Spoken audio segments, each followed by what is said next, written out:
CGP Entrepreneur, groupe UFF, vous présente la revue de presse de Jean-Pierre Corbel.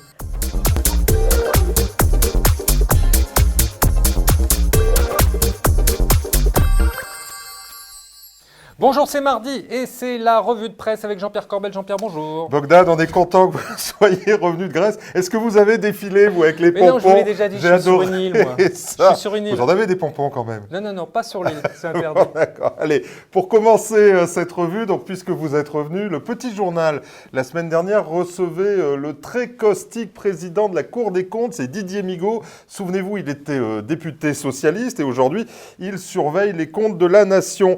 Et il était intéressant à entendre quand même quand le gouvernement nous explique à longueur d'antenne qui embellit. Écoutez. Est-ce que l'argent public est globalement bien utilisé en France? Oui, non, peut mieux faire ou là on va droit dans le mur? Peut mieux faire. Donc c'est pas totalement on va droit dans le mur? Ça dépend de quoi on parle. Globalement. Peut mieux faire. Moi, je ne retiendrai qu'un mot, on peut mieux faire, ça craint quand même. On peut mieux faire. Alors quand on connaît, il faut traduire, hein, Ouais. quand on connaît son devoir de réserve, on comprend que les mots ont un sens, effectivement. Écoutez-le, Didier Migaud, sur les comptes sociaux aussi. L'abus le plus choquant que vous avez dénoncé mais qui persiste? Le déséquilibre des comptes sociaux.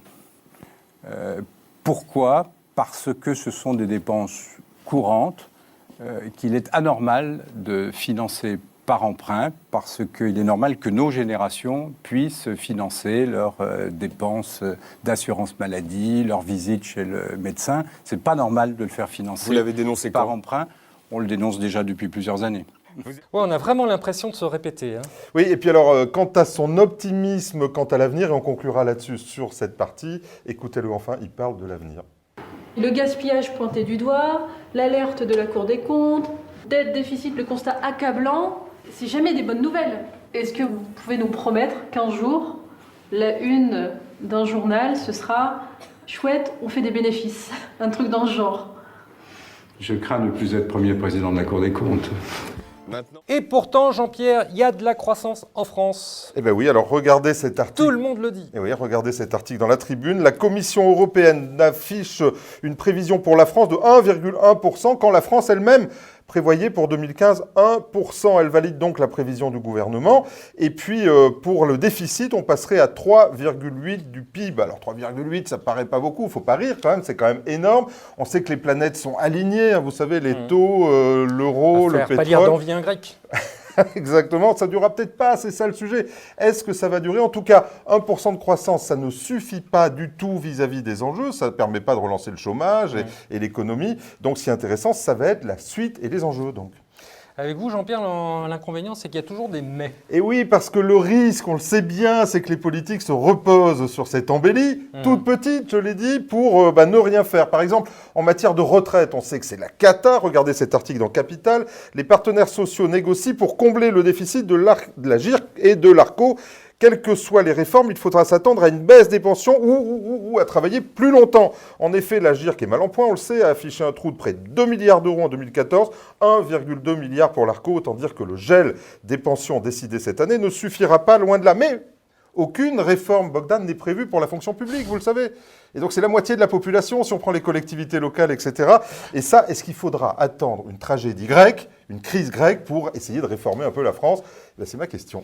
Tiens, justement, la Grèce, parlons-en. Alors, Il y a du nouveau ou pas? Non, parce que vous savez que là-bas, on n'en parle jamais. C'est vrai? C'est étonnant La le vie est décalage belle. qui... Non, mais c'est étonnant le décalage qu'il peut y avoir. C'est pas- Ici, c'est la catastrophe, alors que là-bas, ils n'en parlent jamais. Eh bien, on n'en C'est parle dingue, pas ça. parce que la BCE est là, figurez-vous. La BCE qui a je le encore savais. relevé son plafond d'aide aux banques grecques de 1 milliard d'euros, 1 milliard, une paille. Tout ça pour que les banques ne fassent pas faillite. Ça tourne non pas à la tragédie grecque, mais à la farce, cette histoire. Mais il y a une nouvelle histoire. Alors, c'est plus le Grexit, c'est le Brexit. Regardez cet article des Échos. Une éventuelle sortie du Royaume-Uni de l'Union européenne. Les élections dès dimanche, le Premier ministre C'est sortant... Royaume-Uni ou Grande-Bretagne? Je crois que c'est Grande-Bretagne. Alors, la Grande-Bretagne, alors je dis peut-être une bêtise. Ne Le mélangeons Premier pas. ministre sortant, David Cameron, on le sait, a promis une tenue de référendum sur cette question en cas de réélection. Et ils sont au bord. Alors on sent que partout, les populismes sont en train de monter contre l'Europe et contre l'idée européenne. Mauvais plan pour des marchés qui, eux, disent qu'il n'y a pas de risque en ce moment toujours. Hein.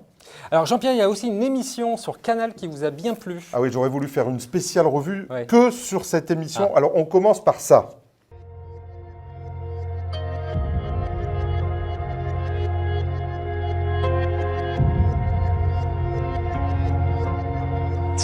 La bourse est truquée.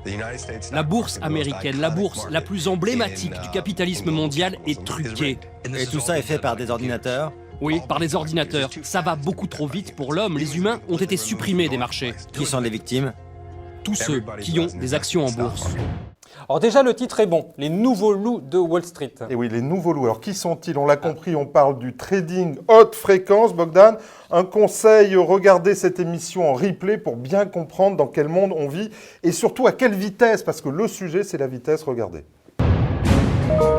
Avant, quand on achetait une action, on la gardait en moyenne pendant 3 ans. Ma question, c'est aujourd'hui, quelle est cette durée pour une société de trading haute fréquence? Moins d'1 minute. Moins d'1 minute? En 2 minutes, on a déjà exécuté 21 millions de transactions. Le temps d'un battement d'œil, vous avez eu le temps de vendre et d'acheter 7000 fois des actions dans le monde du trading haute fréquence. Chaque fois que vous clignez des yeux, vous avez pu faire 7000 allers-retours achat-vente d'actions. Ça dépasse tout entendement.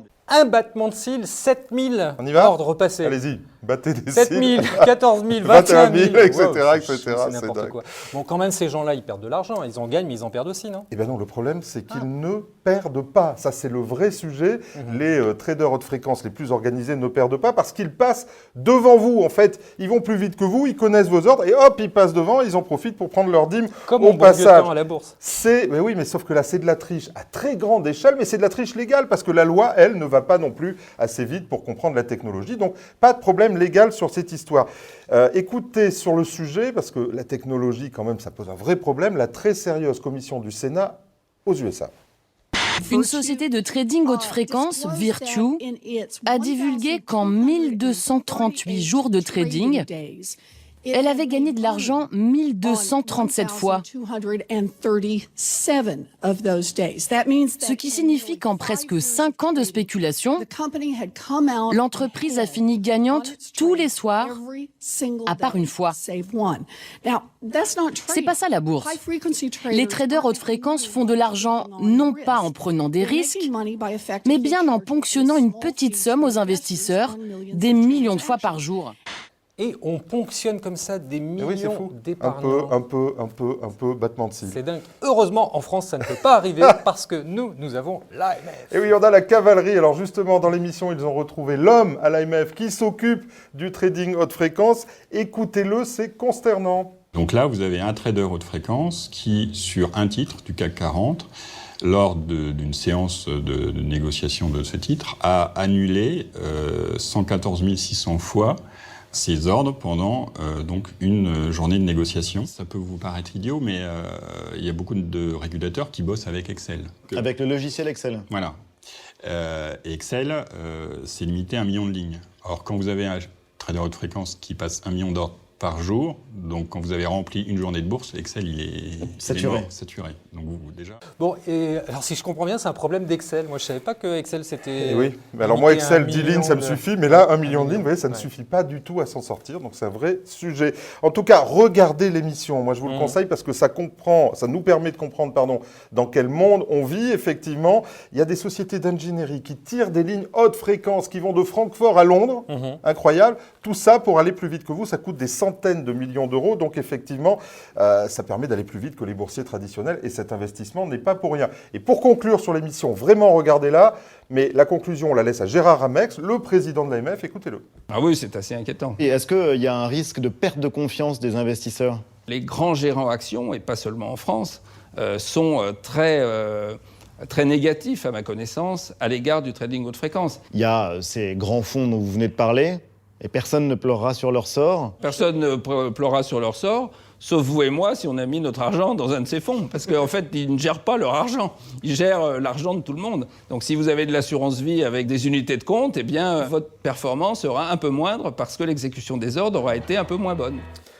Oui, alors il se passe aussi des choses dans l'assurance vie. Alors vous avez vu, déjà l'assurance vie, sur les unités de compte, on nous en pique un peu, mais c'est pas fini. Regardez cette brève dans Challenge, ça fait longtemps qu'on en parle. La FFSA s'inquiète de la persistance des taux bas. Effectivement, le secteur de l'assurance vie serait techniquement insolvable en raison de ses engagements, puisqu'il n'aurait pas les fonds propres requis par les fameuses Directive, vous savez, c'est Solvency, Solvabilité 2.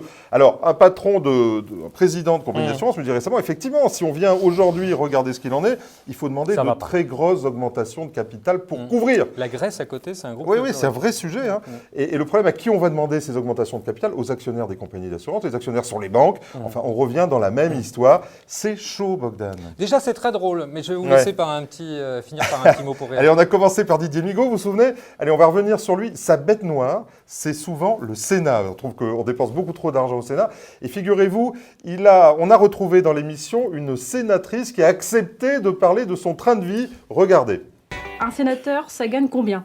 On a une indemnité de fonction qui est d'environ 5 500 €, plus une indemnité pour les frais de mandat, 6 000 €. L'indemnité pour les taxis, c'est combien? 3 000 €. Pour le téléphone, ça doit être 3 500. Quoi d'autre? Du matériel informatique, 3 000 € tous les 3 ans. On a 1 200 € pour faire un stage de langue par an. Ensuite, il y a quoi? Une carte SNCF, une carte RATP. Il y a un pool de chauffeurs ici, d'une vingtaine de voitures pour faire les trajets intramuros de Paris. Et je vois que vous avez des lunettes, par exemple. Je crois que c'est une paire de lunettes par an. Il y a quoi d'autre? Pour les sénateurs qui ne sont pas logés à Paris, ils peuvent se faire rembourser leur hôtel. C'est 140 € par nuit. Il y a une enveloppe qui ne nous est pas remise pour payer les assistants, 7 000 €. Et bien voilà, moi ce qui m'épate, c'est quand même 4 paires de lunettes par an. C'est vrai qu'à force de lire les dossiers, les lunettes, ça doit s'user. Ma préférée, c'est quand même la patronne de l'INA. Hein. Ah, elle est géniale. Elle en a collé pour 60 ou 70 000 € de taxi. Ouais, 40 ou 60. Enfin, avec une voiture avec chauffeur en plus. Non, en plus, elle a un taxi, elle a un chauffeur voilà. et tout. Et son fils. Trop fort. Et son fils. Et vous avez un chauffeur vous aussi, non? Bah bien sûr, évidemment. Jean-Pierre, merci beaucoup. Et c'était un plaisir, à la semaine prochaine. Quant à moi, il ne me reste plus qu'à vous remercier, à vous donner rendez-vous mardi prochain. D'ici là, gardez-vous bien.